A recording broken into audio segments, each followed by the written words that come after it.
The Roman Republic stood on the edge of a knife. For decades, its streets had echoed with triumphal processions, its coffers fattened by plunder from conquered lands, and its people dazzled by spectacles of victory. Yet beneath the marble grandeur, cracks had begun to spread across the very foundations of Rome's political order. Senators whispered in darkened halls, generals commanded more loyalty than the state, and ambition outgrew the limits of tradition. It was in this world of uneasy splendor that two men rose to heights none before them had reached: Gnaeus Pompeius Magnus, Pompey the Great, and Gaius Julius Caesar. Both were veterans of countless campaigns, both basked in glory, and both claimed to act in the name of the Republic. But Rome was not large enough for them both. Pompey had long been the darling of the Senate. His victories in the East, his conquests of Mithridates, and his sweeping campaigns against the pirates had secured him immense fame. He had strutted across the Mediterranean like a colossus, hailed as the man who brought peace where none had existed before. Senators admired him, soldiers idolized him, and he basked in the respect of the conservative elite. Caesar, by contrast, was the upstart. He had risen by charm, daring, and relentless ambition. His years in Gaul had transformed him from a mere politician into a warlord of legendary proportions. He had led legions through forests and rivers unknown to Rome, smashing tribes that had once terrified the Republic.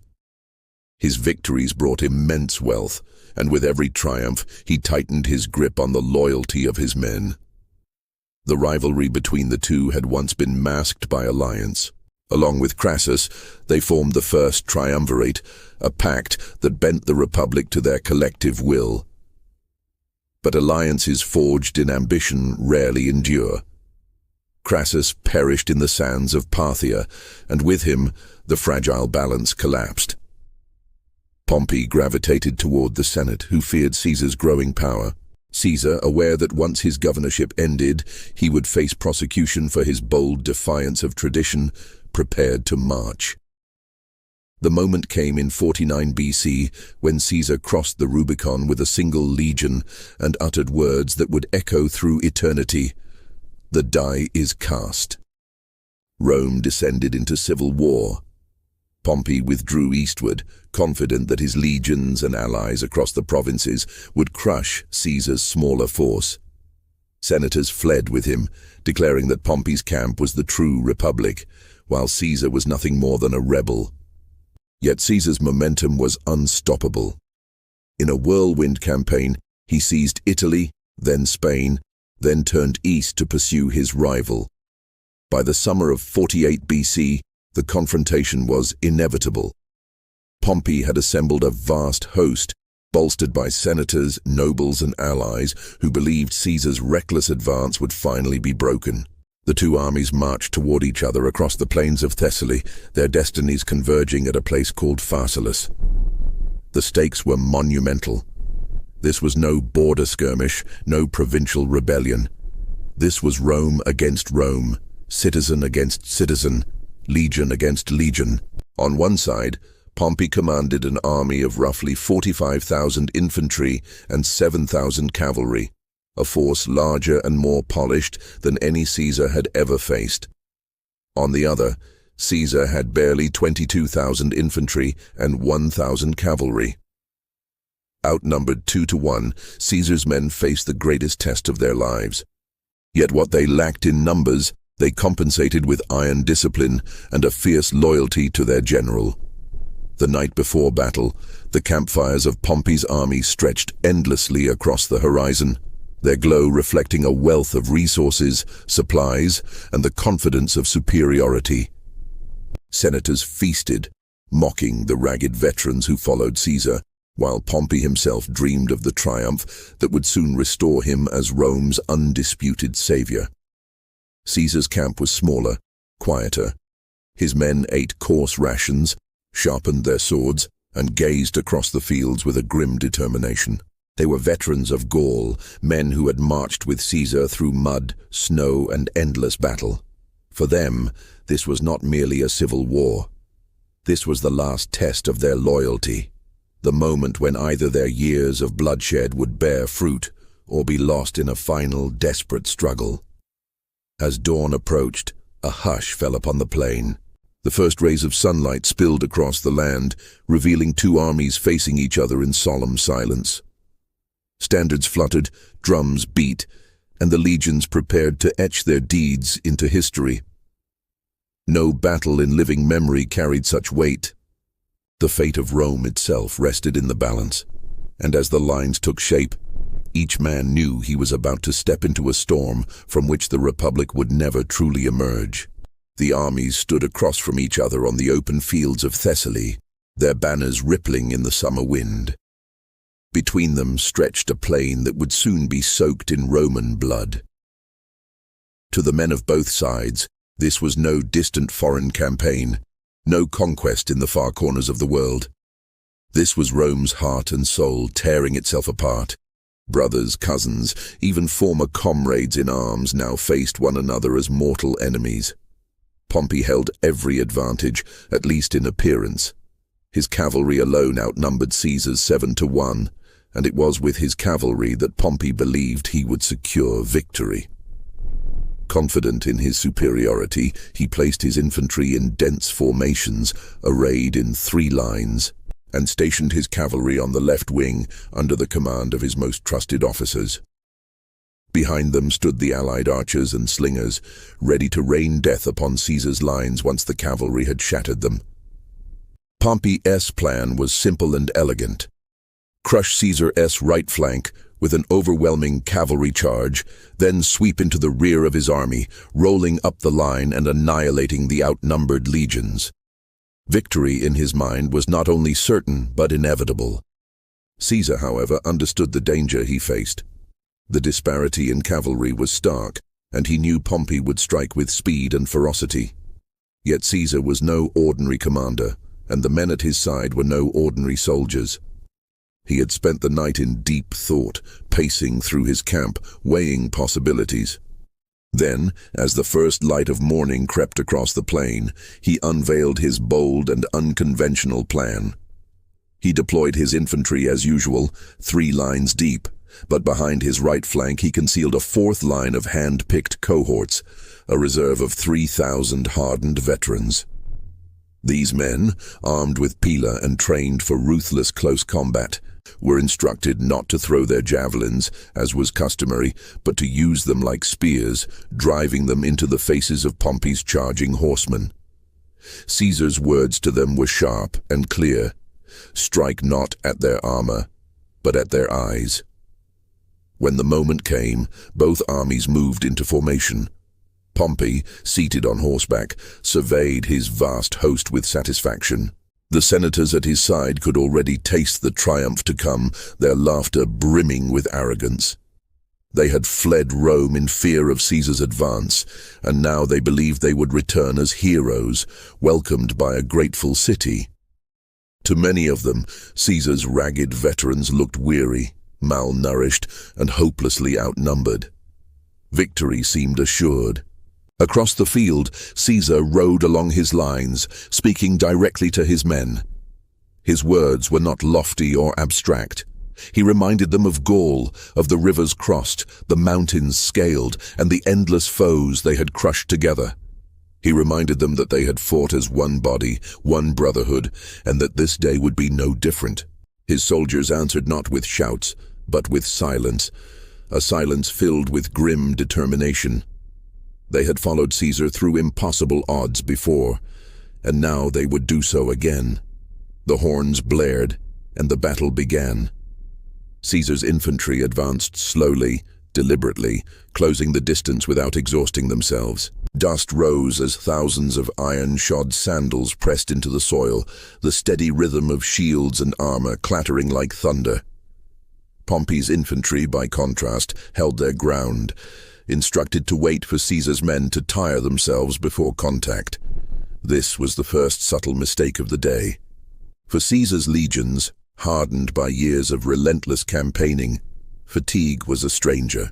They halted midway, regrouped, and then surged forward with renewed energy.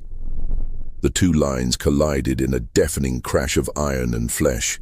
Shields slammed, swords flashed, and the air filled with cries of rage and agony. Yet the decisive moment was not in the center, but on Pompey's left flank, where his cavalry began its mighty charge. With hooves pounding and dust billowing, thousands of horsemen thundered toward Caesar's outnumbered right wing.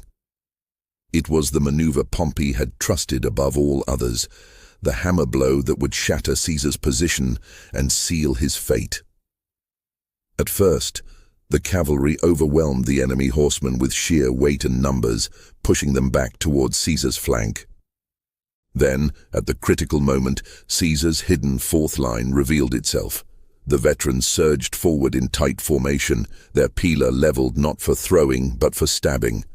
They drove into the charging horsemen with brutal precision, striking at faces, slashing at eyes, and turning the momentum of the battle in an instant. Horses reared, riders screamed, and the once proud cavalry broke into chaos. Pompey's plan was unraveling before his eyes. His great advantage had turned into a disaster, and the cavalry he relied upon scattered across the field in confusion. Caesar's men pressed forward, cutting down the retreating horsemen, and then wheeling inward to assault the exposed flank of Pompey's infantry. The tide of battle was turning, and the fate of the Republic would soon be decided in a maelstrom of blood and steel. The collapse of Pompey's cavalry sent shockwaves through the battlefield. For a moment, dust and confusion veiled the plain.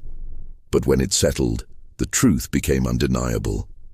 Caesar's right wing still stood, unbroken, and now his concealed fourth line of veterans was pressing hard against Pompey's flank.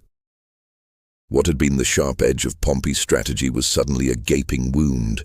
In the center, Pompey's infantry had been holding their ground. 3 dense lines of legionaries, drilled and numerous, stood shield to shield, their swords flashing as they pushed against Caesar's thinner formations. At first, the pressure told. Caesar's men bent under the weight of numbers, their shields rattling, their lines wavering. Pompey, watching from his vantage point, urged them on, convinced that the tide of battle could still be forced in his favor. But the veterans of Gaul were not like other men. Where recruits faltered, they steadied. Where lines buckled, they dug in their heels. They met the heavier mass of Pompey's infantry with iron resolve, fighting not with desperation but with cold, methodical fury. And then the flank pressure came. Caesar's reserve cohorts, having driven off the cavalry, began to fold inward like the arm of a closing trap.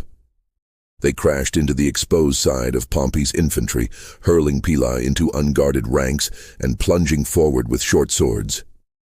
Suddenly, men who had been pressing confidently against Caesar's front found themselves struck from the side, their formation unraveling. Shields twisted, ranks broke, and the solidity of Pompey's 3 lines began to falter. Caesar sensed the moment. Riding along the lines, he lifted his hand and with a single command unleashed the 3rd line of his infantry, fresh and eager, who surged forward with renewed vigor. The effect was immediate and devastating. The pressure from the front increased just as Pompey's men were reeling from attacks on their flank. It was like a dam bursting. Cohorts that had seemed immovable only minutes before began to stagger backward, their discipline cracking under the relentless assault. Across the battlefield, panic whispered its first words. It began in small pockets, as soldiers in Pompey's rear ranks glanced nervously at the chaos spreading down the line. Then it rippled outward, feeding on itself. Some began to retreat in disorder, trampling comrades as they sought escape. The senators who had watched so smugly from Pompey's camp earlier in the day now stared in horror as the army that was supposed to deliver them victory started to crumble before their eyes. Pompey himself was struck dumb. For all his years of command, for all his victories and honors, he had never seen defeat take shape so suddenly and so completely. His plan, so carefully crafted, had failed in the span of minutes. His cavalry, gone. His infantry, buckling. He watched as Caesar's veterans pressed forward like wolves, their faces grim and unrelenting, driving his proud legions back step by bloody step. The clash of steel was now joined by the cries of the wounded and the screams of men crushed underfoot. The air grew thick with dust, sweat, and blood. Shields splintered, helmets shattered, and the plain of Pharsalus became a cauldron of slaughter. Pompey's officers shouted desperately to restore order, but discipline was dissolving. Soldiers who had been so certain of victory now hesitated, unsure whether to stand, fight, or flee. Caesar's legions, sensing weakness, pushed harder, their chant of victory rising over the din of battle. The panic that had begun at the edges now reached the heart of Pompey's army. Lines collapsed in a chain reaction, one cohort breaking after another, until the proud host of 45,000 was reduced to a mass of men struggling to survive. Some threw down their shields and fled.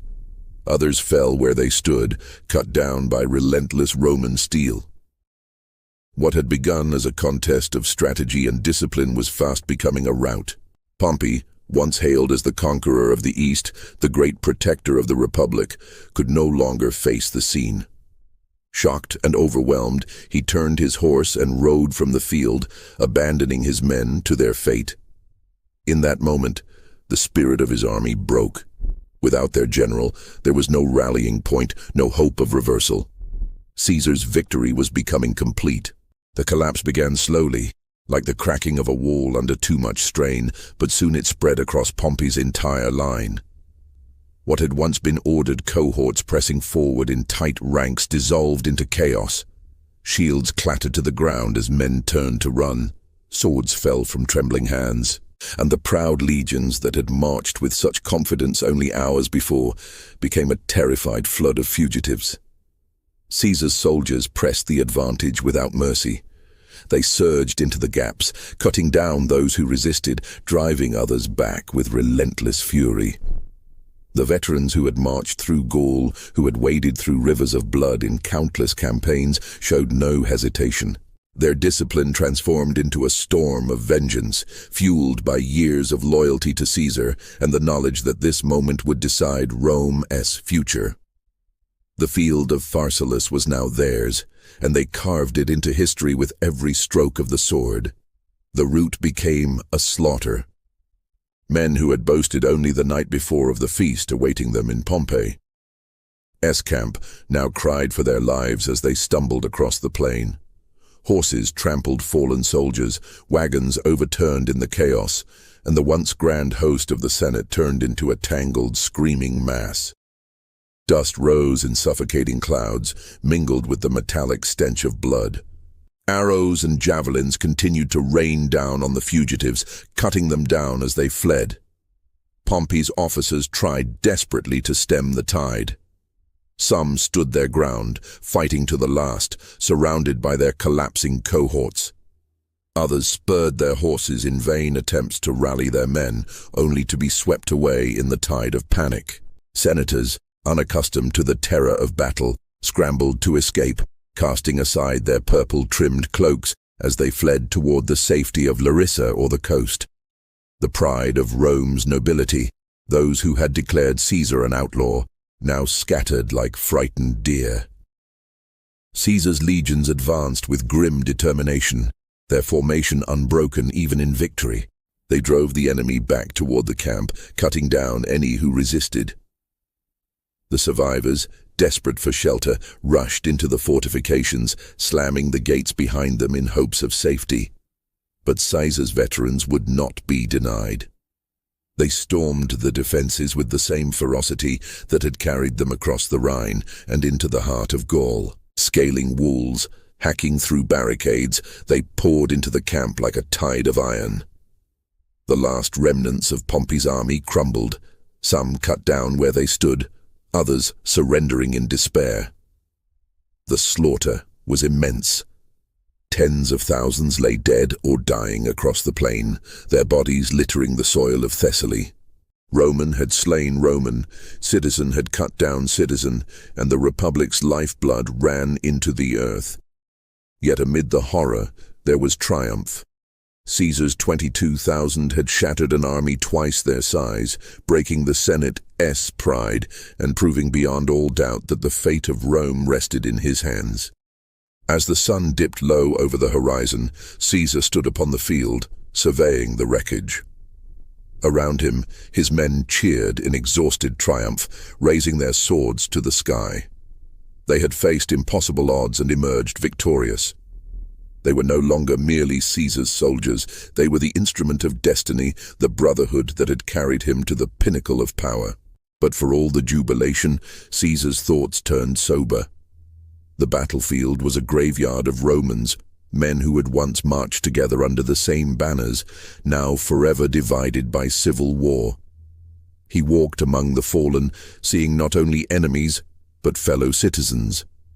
His victory was complete, but it was bought at a terrible price, a price that marked not only the death of Pompey's cause, but the death of the Republic itself. Night fell upon Pharsalus with a chilling silence. The clamor of battle was gone, replaced by the groans of the wounded and the whispers of men counting the cost. Fires flickered across the plain, casting long shadows over the dead. Caesar's camp erupted in celebration, but he himself remained pensive, aware that though the battle was won, the struggle for Rome was far from over. Pompey had fled, and the war would continue until the last embers of resistance were extinguished. Yet in this moment, with the field of Pharsalus beneath his feet, Caesar knew that history had bent in his favor. He was no longer merely a general, he was the master of Rome. Pompey rode from the field of Pharsalus in silence, the thunder of his horse's hooves echoing in the emptiness of his defeat. The general, who had once commanded the greatest armies of the Republic, who had triumphed across continents, was now a fugitive. His men were scattered, his reputation shattered, and his pride crushed beneath the weight of Caesar's victory. As night fell, he abandoned Thessaly, heading first for the coast, then for the uncertain safety of the sea. In the days that followed, the scale of the disaster became clear. Thousands of prisoners were taken, among them senators and nobles who had once dared to call Caesar an outlaw. To these men, Caesar showed clemency. He pardoned many, sending them back to Rome to spread word of his mercy. It was not weakness but strategy. For every life spared, Caesar tightened his hold on the Republic. His enemies, expecting revenge, found forgiveness instead, and in that forgiveness they felt the inescapable weight of his power. Pompey, however, could not hope for such mercy. Once Caesar's ally and son-in-law, now his greatest rival, Pompey's very existence was a threat to Caesar's future. He sought refuge first in Lesbos, where his wife Cornelia wept at the sight of him humbled. From there he sailed to Cilicia, then to Cyprus, always pursued by the shadow of his failure. At last, he turned toward Egypt, hoping that the boy king Ptolemy XIII, eager to secure Caesar's favor, might grant him sanctuary. But fate had already turned against him. When Pompey's ship anchored off the coast of Pelusium, envoys from the Egyptian court came aboard. They greeted him with hollow courtesy and assured him he would be welcomed. A small boat was prepared to carry him ashore. Pompey, weary and resigned, stepped into it, his few remaining companions at his side. As the boat neared the shore, whispers passed between the Egyptians. Then, in a moment of cold betrayal, they drew their blades. Pompey the Great, conqueror of the East, was struck down before he could even stand. His body was left in the surf, abandoned to the waves. When Caesar arrived days later, chasing the trail of his old rival, he was presented with Pompey's severed head. The sight broke him. He turned away, weeping openly. Though they had been enemies, Pompey had once been his ally, his mentor, even his family through marriage. Now he lay dishonored, murdered not in battle, but by treachery. Caesar ordered proper rites, burning the body of his fallen foe with the dignity owed to a Roman. For all his ambition, Caesar could not escape the tragedy of Rome devouring its own sons. The death of Pompey marked the end of the Republic's greatest civil war. With his rival gone, Caesar returned to Rome, not as an outlaw, not as a rebel, but as the unchallenged master of the Republic. He paraded his mercy, his victories, and his vision of a Rome reborn under his leadership. The Senate, cowed and depleted, granted him honors, titles, and powers without precedent. The Republic, once proud and unbending, now bent beneath his will. Yet the shadow of Pharsalus lingered. The fields of Thessaly still bore the scars of Roman swords. The rivers had carried away the blood of tens of thousands of citizens. Brothers had slain brothers, and in the ashes of their struggle, the Republic had died. What remained was something new, something fragile yet unstoppable, the birth of empire. For Caesar, the triumph at Pharsalus was both his greatest victory and his greatest burden. It had given him Rome, but at the cost of the Republic itself. His men sang his praises, the people hailed him as savior, and poets cast him as a man favored by the gods. But in quiet moments, perhaps even he remembered the faces of those who had fallen, the long years of rivalry with Pompey, and the knowledge that one man's destiny had consumed the soul of a nation. Thus ended the tale of Pharsalus, where 22,000 men defied 45,000, where the genius of one commander reshaped history, and where the Republic gave way to empire. The clash of Caesar and Pompey was more than a battle. It was the turning of an age, the breaking of an old world, and the beginning of a new one forged in blood, betrayal, and ambition without limit. And as the dust of Pharsalus settled into silence, Rome stood forever changed.